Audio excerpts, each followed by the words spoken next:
I'm Soraya, and this is the story of how my husband thought he could outsmart me. Started with whispers in the dark, bank transactions I never made, and Ilia Maro that I had never heard before. Dean, my husband, wasn't just planning to leave me, he was planning to take everything, but he underestimated me. He thought I would crumble. Instead, I moved first. I protected what was mine, and 1 week later, his entire plan backfired. But what's worse wasn't just betrayal, it was how long he had been planning it, how many lies he had told, and the lengths he was willing to go to destroy me. I woke up to an empty bed. Feckled sheets beside me told me Dean had been gone for a while. At first, I thought maybe he had gone to the bathroom or grabbed a glass of water, but as I sat up, rubbing the sleep from my eyes, I caught the faint sound of his voice.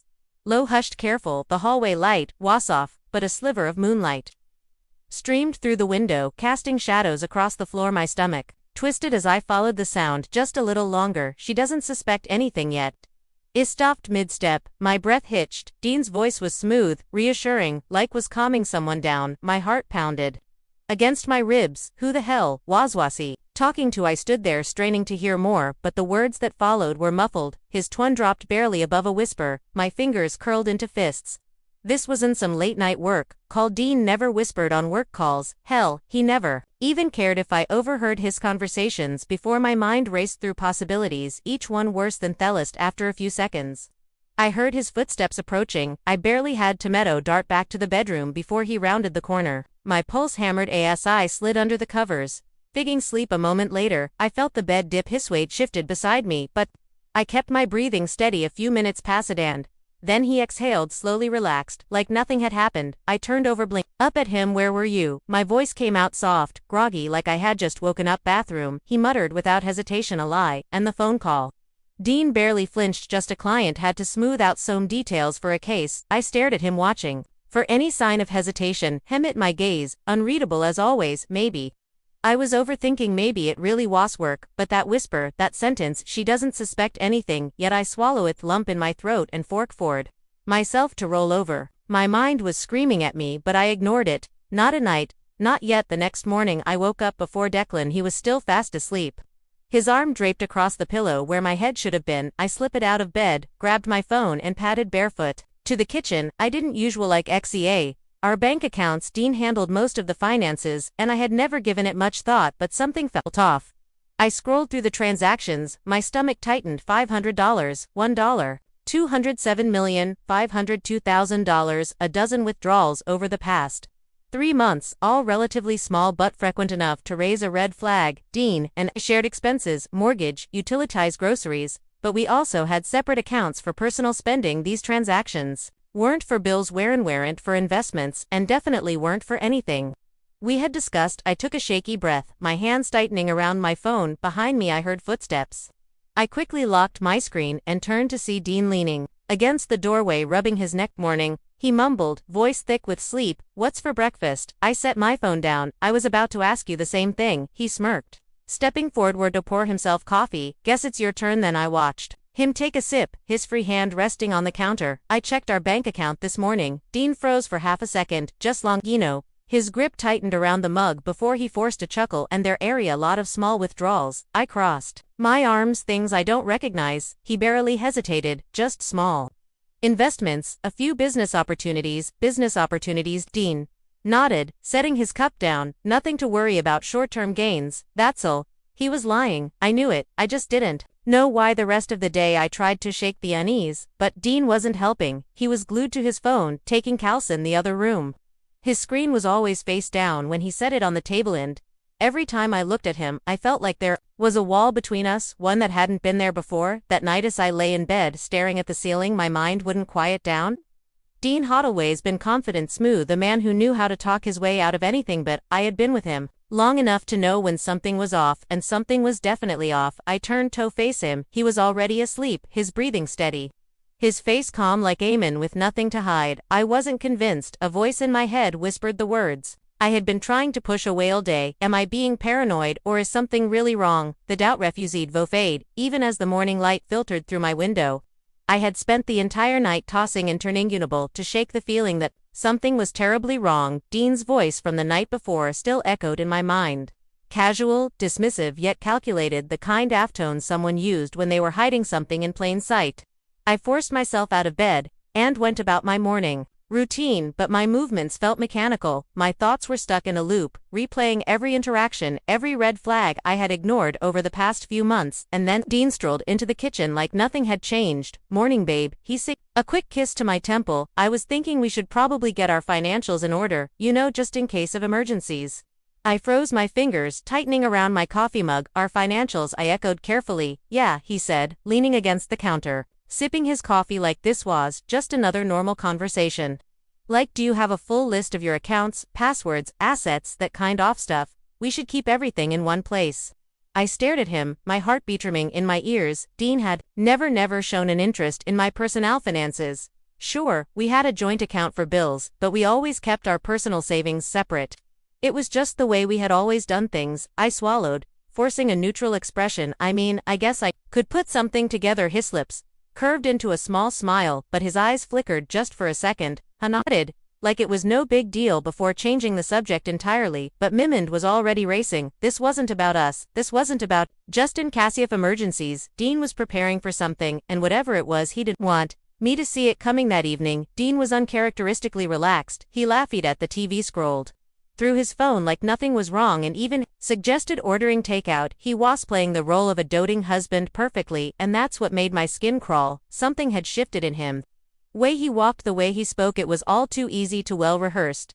Then it happened. Dean got up to take a shower, leaving his phone on the coffee table. He never left his phone unattended. Ever I stared at it, my pulse a quickening. The screen was face down, just like it had been for weeks, but then, as if the universe was throwing me a lifeline, a notification lit up the screen, a text message from a name I didn't recognize, Ilia Maro. I didn't have time to think. I reached head for the phone, my hands shaking as I tilted the screen just enough to read the message preview. "Just make sure in the dark, almost there." My breath hitched, my chest tightened so fast it the room suddenly felt smaller, like the walls were closing in on me. Who the hell was Ilia Maro, and what did they mean by almost there? My finger hovered over the screen for half a second, just long enough for the wildest thoughts to flash through my mind. Was this another woman? Was Dean planning to leave me? Was he hiding money? I heard the water shut off. Panic shot through me as I placed the phone back exactly where it had been and sank into the couch, gripping my knees to keep my hands from shaking. A minute later, Dean strolled back into the room, towel drying his hair. I forced myself to look at him, who was so calm, so at ease, completely unaware that I had just seen something I wasn't supposed to. "Did you decide on dinner?" he asked, ruffling his hair. I swallowed hard. "Not yet." He grabbed his phone without a second glance, unlocking it effortlessly. No hesitation, like there wasn't a damn thing to worry about. But I knew better now. I spent the rest of the night trying to rationalize what I had seen. Maybe it wasn't what I thought. Maybe Ilia was a colleague, a business partner. Maybe keeping me in the dark was about something completely different, something in his. But deep down I knew better. The pieces were clicking together one by one. Secrecy, the money disappearing, the call in the middle of the night. The Wahi was suddenly so interested in my finances. I should have confronted him right then and there. But if I was right, if Dean was really hiding something this big, then I needed proof, real proof. So instead, I kept my mouth shut. I let him kiss me goodnight, let him slip under covers like nothing was wrong, and then I lay there gripping my phone, whispering into the dark, "Who the hell is Ilia Maro?" The next morning the question still haunted me, gnawing at my every thought. I moved through my morning routine like a ghost going through the motions, but my mind was locked onto one thing. Ilia Maro, the name, lingered in my brain like an unsolved puzzle, a piece that didn't fit but refused to be ignored. Dean sat across from me at breakfast, scrolling through his phone, perfectly at ease. I wondered if he had any idea I had seen that message. If he did, he was a damn good actor. But then, as if sensing my suspicion, he looked up and smiled. "Hey babe, can you sig me something real quick?" I nearly choked on my coffee. "Sign what?" I asked, keeping my voice light. "Just some financial updates for tax purposes," he said, sliding a document across the table. His tone was casual, but his fingers drummed against the table in an uneven rhythm. Until I picked up the papers, my stomach tightening as I skimmed through the first page, legal jargon-filled document, but once became painfully clear this wasn't about taxes. I flipped to the last page, property transfer agreement. My pulse pounded in my ears. My assets, my savings, even the condo, everything would be moved into his name. I forced myself to look up. Dean was watching me, a careful smile plastered on his face. "Dean," I said, my voice too controlled. "What is this?" His smile didn't falter. "It's just a precaution, babe, a legal convenience. Nothing changes between us." I stared at them, my grip tightening around the paper. "Nothing changes You're asking me to sign over everything to you. Not everything, he said smoothly as if that made it bitter, just consolidating things for protection. You know, in case something happens. My hands trembled, slightly, not from fear, from rage. This wasn't paranoia anymore. This wasn't me reading into things, this was planned, and he had the audacity to sit across from me and act like it was nothing. I placed the document back on the table, slow and deliberate, then I met his gaze. I'm not signing this. His smile twitched, his jaw clenched for a fraction of a second before he let out a short laugh. Soraya, don't be dramatic, it's just paperwork. I held my ground. Then why are you so eager for me to sign without reading it? His expression hardened. You really don't want to do this, Soraya. He leaned in slightly, his voice low and controlled, but there was something underneath it, a warning, a threat. I met his gaze, unflinching. Is that a threat? Dean didn't answer right away. Instead, he leaned back in his chair, arms crossed, his expression morphing into something dangerously unreadable. The smirk he had worn moments ago faded, replaced with an unsettling calm. I just think you're making this harder than it needs to be, he said, his voice too smooth to measured. I swallowed my anger, keeping my expression neutral. He still thought he was in control. That I was just anothermove on his carefully planned out chessboard. I let the silence stretch, watch him the way his fingers tapped idly against the table. The slight twitch in his jaw when I didn't respond. He was waiting for me to react, to get emotion, alto panic to break. I wouldn't give him the satisfaction, so I smiled just enough to make him shift uncomfortably. You know what, Dean, I said lightly, standing up and gathering the papers. You're right. I do need to think about this. His eyes narrowed slightly, hued, expecting that, but I had already turned away, walking to the kitchen and placing the documents neatly on the counter. I wasn't going to argue, not now, not yet, because now I was the one in control that night. Dean acted like nothing had happened. He moved through our home like we were still just another happy couple, making himself a drink, watching the news, scrolling through his phone like he didn't just try to con me into signing away everything I owned. But as I watched him, a realization settled in my chest, like a weight. This had never been about saving our marriage. He wasn't trying to fix things, he was setting up his exit, and he wanted to take everything with him when he left the next morning. I found him in the living room, sipping his coffee like he didn't have a single worry in the world but one. I sat across from him. He glanced up immediately, sensing that something had shifted. We need to talk, he said, setting his cup down. I tilted my head. Oh, he exhaled as if this was difficult for him, as if he was the one struggling. I think we should separate there. It was he said it like a man delivering a well-rehearsed speech. Every word perfectly measured. It's not working anymore, he continued, his tone even. You have to see that.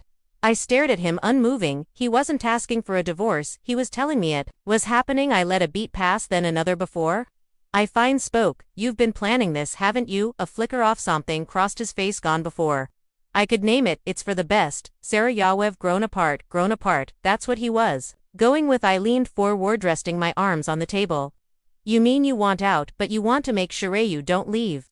Empty-handed, his lips pressed into a thin line, but he didn't deny it. I could have screamed, I could have thrown the nearest object across the room, but I didn't, because something had shifted inside me, a steel resolve that hadn't been there before. So I leaned back in my chair, tilting my head slightly, then, as calmly as I could, I said the words that would change everything. I already moved my assets. Dean's entire posture stiffened, his breath hitched, not enough for someone else to notice, but I did. What do you mean? His voice was too sharp, too controlled.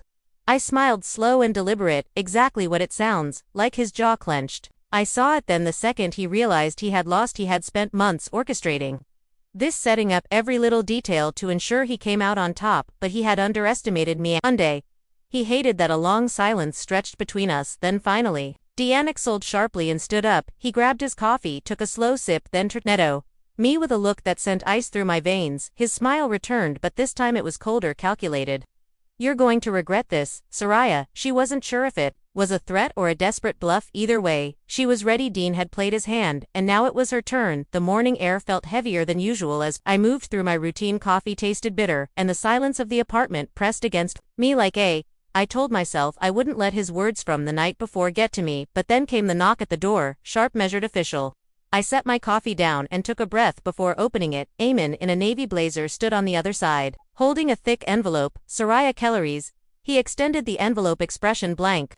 You've been served. My fingers tightened around the documents. As I watched him walk away, the weight of the envelope felt heavier than it should have been. I didn't have to open it to know what it was. Still, I forced myself to sit at the kitchen table, exhaling sharply before sliding my nail under the flap and pulling out the papers. Petition for dissolution of marriage. I skimmed down the page, eyes landing on the financial demands. Dean wasn't just leaving, he wanted half of everything: the condo, the car, 50% of our shared assets, and because he had the audacity, spousal support. I let out a bitter laugh, shaking my head. Of course he thought he could take everything. Hey, I'd been planning this for months, probably longer. The man I married was cold, but this was calculated. The smell of polished wood and freshly printed documents filled the air as I sat across from my attorney. She flipped through the papers, barely suppressing a smirk as she reached the financial breakdown. Well, she said, tapping her nails against the desk, Hugh's got nothing. I raised a brow. Just like Thatch glanced up amused. Just like that you moved everything into a trust before that means legally he has no access. He can fight for spousal support, but considering your income history compared to his, it's not happening. I let out a slow breath, Miss Holders finally releasing the tension I had been holding onto since that knock on my door. For the first time in weeks, I felt truly in control. Dean had spent all this time thinking he was Theon orchestrating the game. He had underestimated me that evening.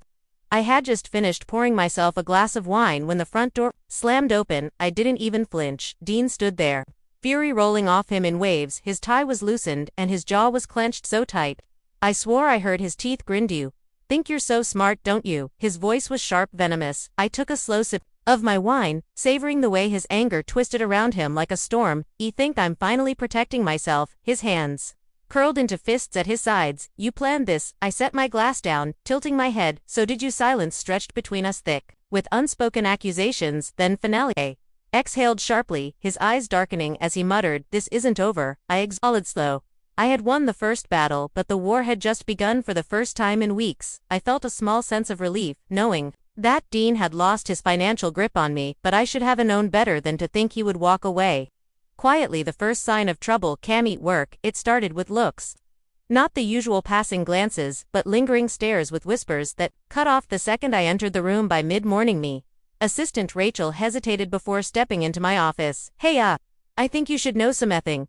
I glanced up from my laptop, already exhausted. "What is it?" She shifted uncomfortably. "There's a rumor going around." I wasn't going to say anything, but she trailed off, wringing her hand. "Just tell me." Rachel hesitated, then sighed. "People are saying you took money from your joint accounts, that you were," she swallowed hard, "laundering funds." I stared at her. The words landed like a slap. "What? I don't believe it," she added quickly. "But Dean, he's been talking to people, lawyers, mutual friends." The story is spreading. My stomach twisted, fury rising in my chest like wildfire. Dean wasn't just trying to take my moonai, was trying to ruin me. By the time I got to my lawyer's office, I was barely holding it together. "This needs to stop now." I slammed the stack of printed screenshots onto the desk, my hands shaking with rage. My lawyer at them and let out a dry chuckle. "Well, he's certainly desperate. He's slandering, yes. But we can use that." She leaned back in her chair, tapping her pen against her desk. "If he's running around making false claims, he's opening himself up to defamation charges. We send a cease and assist first. If he ignores it, we escalate." I clenched my jaw. "I don't want this to drag out in court. I just want him to stop." Patricia sighed. "He's trying to bait you, Sa. He wants you to react emotionally, Shek, right?" I turned to see Beatrix standing by the door with a knowing look. "You can't let him dictator next move," she said, stepping forward. "You react too fast in Hewins." I swallowed my anger, nodding stiffly, but inside I was seething. Dean wanted a fight. He was about to get one. I found him at LaRue, one of the city's most exclusive restaurants, laughing over drinks with two colleagues. The sight of him sitting there completely unfazed, like he hadn't spent the past few days dragging my name through the mud, made my blood boil. I didn't cause a scene. I didn't scream. I didn't need to. I simply walked up to the table, leaned down and whispered, "You have no idea what you've just started." Dean's smirk faltered for a split second before he masked it with an easy grin. He wiped his mouth with a napkin, eyes gleaming with challenge. "Let's see what you've got then." I had given him one last warning. Now I was done playing fair. Dean had spent weeks trying to manipulate, intimidate, and control me. He had underestimated me at every turn. Now, after failing to take Mimini, after smearing my name, he was taking one final shot. A desperate man, Issa, dangerous one. I was halfway through my morning coffee when my phone rang. "Patricia." I answered, sensing the urgency before she even spoke. "You need to come in." Me lawyer said without preamble. "Dean just filed a motion for a full financial audit."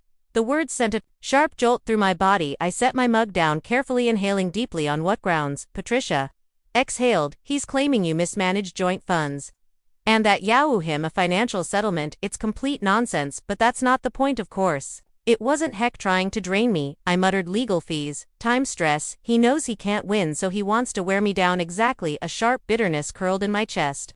Dean never played to win outright, he played to exhaust his opponent, not this time. I'll be there in an hour, I said before hanging up. By the time I walked into Patricia's office, she already had. Dense motions spread across her desk, annotated in red. Here's the good news, she said, looking up. He doesn't have a single piece of legitimate evidence. The bad news, this could still drag out for weeks, maybe months, if the court entertains his tactics. I clenched my fists. What's our next move? We counterfile and request an immediate dismissal, she said. We also demand that he pay for all legal costs if the court deems this a stall tactic. Ismarked. Let's do it. 2 weeks later, I found myself sitting across from Dean in a courtroom. Was dressed sharp, his tie a little too tight, his smirk barely concealed. He thought this was his moment. His lawyer stood first. Your Honor, my client has reason to believe that Mrs. Keller improperly moved assets to avoid a fair divorce settlement. We are requesting a full forensic audit of all financial transfers made in the past 6 months. I didn't react. I didn't flinch. Patricia, calm as ever, adjusted her glasses and stood. Your Honor, all of my client financial moves were made before Mr. Keller even filed for divorce. There is no evidence of mismanagement or fraud. She slid a thick binder forward. We request that this motion be dismissed with prejudice and that Mr. Keller be required to cover all legal fees, as this is a clear attempt at financial harassment. The judge took their time reviewing the documents, their expression unreadable. The room was tense, silent. Dean was watching me, waiting for him to squirm. I didn't give him the satisfaction. Finally, the judge looked up. Court finds no grounds for a full financial audit. The motion is denied. Furthermore, due to lack of evidence, Mr. Keller will be responsible for all legal fees associated with this claim. A sharp clap of the gavel. Just like that, Dean had lost again. Outside the courtroom, Dean walked past me without a word, but as he passed he muttered just loud enough for me to hear, you think this is over? Just wait. Ehud won this round, but I knew Dean still had one last move left. Men like him didn't walk away quietly. They don't accept defeat, they regroup, rest, strategize, and come back with something even worse. And Dean, he had been plotting this too long to let it in here. I didn't have to wait long to find out what his final move was. The call came the next morning. SAA. We have a problem, Patricia said. I gripped the phone tighter. What? No. There was a pause, then the sound of papers shuffling. Dean and Ilia have filed a formal complaint. They're accusing you of financial fraud. According to their evidence, you've been falsifying financial records for months. I felt the air leave my lungs. If this accusation stuck, I wouldn't just lose money, I could be facing actual legal consequences. They submitted documents, Patricia continued, her voice tight. If court takes this seriously, you'll be forced into a criminal investigation. The world tilted slightly. I pressed my fingers against my temple, willing myself to stay calm. And the documents, are they real? Ask off on the other end. Absolutely not, but they're good. Someone doctored them well, of course. Ilia, the invisible hand guiding Dean's every move. But Patricia added, I had Beatrix take a look at them before calling you, and she found something, a flicker of hope.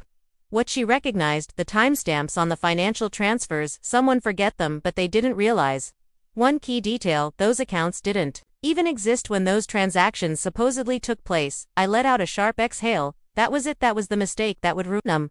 My fear burned away, replaced by something sharper. Dean wanted a war. Fine, I was about to end it. By the time I arrived at Patricia's office, I had made a decision. I wasn't just going to defend myself, I was going to bury them. I want to go on the offensive, I said, placing my palms flat on her desk. Not just to clear my name, I want to take them down. Me for a moment, then nodded. Good, because we have enough to do it. She motioned to a folder. We contacted a forensic financial analyst. I confirmed what? Beatrix found the documents were doctored. She smiled, sharpened, satisfied. So here's what we do. We file a motion proving the documents are fraudulent, then we sued Dean and Ilia for defamation and falsifying legal evidence. I nodded, and I want full damages. Patricia leaned back, clearly pleased. I thought you might say that. 2 weeks later, I faced Dean in court for what would be the last time. I watched him closely as Patricia laid out our case. She spoke with precision, her voice carrying across the room. These documents submitted as evidence against me, client, were fabricated. We have irrefutable proof that the financial transactions listed never happened. The forensic analyst took the stand, detailing every false timestamp, every manipulated number. Dean's lawyer squirmed. They knew they were losing. Then came the final blow. Patricia placed A new folder on the judge's desk. Your Honor, in light of these fraudulent accusations, my client is countersuing Mr. Keller and his associate Ilia Maro for defamation and the submission of falsified legal evidence. The silence scene. The courtroom was deafening. Dean's lawyer turned to him whispering something urgent. Dean's jaw was locked. Face pale. Finally his lawyer stood and cleared his throat. Your Honor, McLeand wishes to withdraw his claims. Of course he did. He had no choice. The judge. Motion dismissed. Furthermore, Mr. Keller will be responsible for all legal costs. Dean had lost completely. As we exited the courthouse, Dean walked past him without a word. I didn't stop him.